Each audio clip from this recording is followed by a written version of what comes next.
Title: Trae Young on the move? Why a Hawks-Wizards trade could happen soon.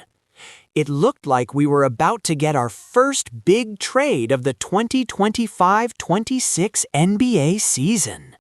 According to NBA insider Mark Stein, the Atlanta Hawks and the Washington Wizards were deep in talks on a deal that would send their young all-star guard out of Atlanta.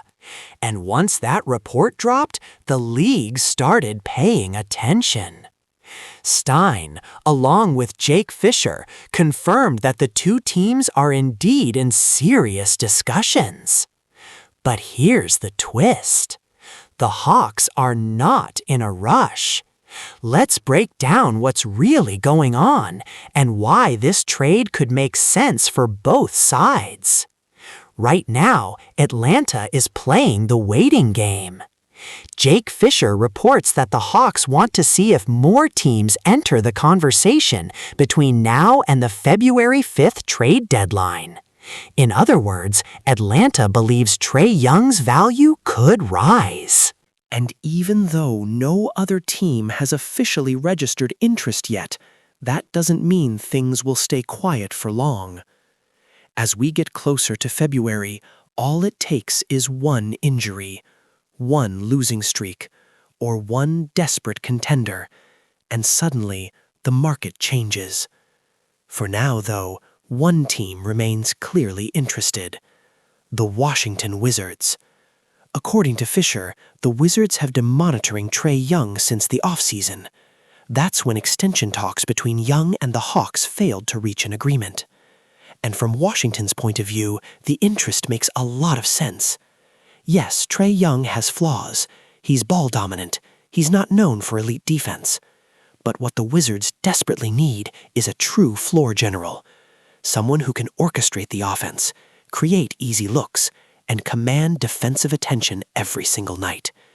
Trae Young does exactly that. Even if he demands the ball, the defensive pressure he draws could be huge for Washington's young core. More space. Better development. More confidence. And that's why this move isn't as crazy as it sounds. To outside observers, trading for Trae Young might look like a mistake for a rebuilding Wizards team. After all, Washington is reportedly open to taking on long-term salary, but only if it comes with draft capital to help build for the future. Here's the thing.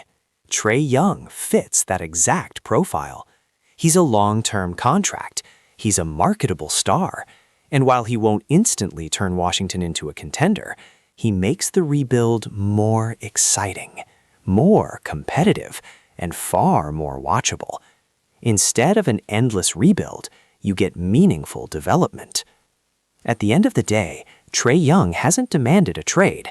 He hasn't submitted an official list of preferred destinations. But sources say he does have interest in two teams, the Minnesota Timberwolves and the Brooklyn Nets. The problem, according to Fisher, neither team is showing the same level of interest as Washington. So now the question becomes, do the Hawks wait and hope a better offer appears? Or do they move now with the Wizards, a team that's clearly motivated? Because as the trade deadline approaches, pressure builds. And once the first big deal happens, the entire market opens up. Trae Young, Atlanta, Washington. This could be the move that sets off the 2025-26 NBA season. And trust me, this story is just getting started.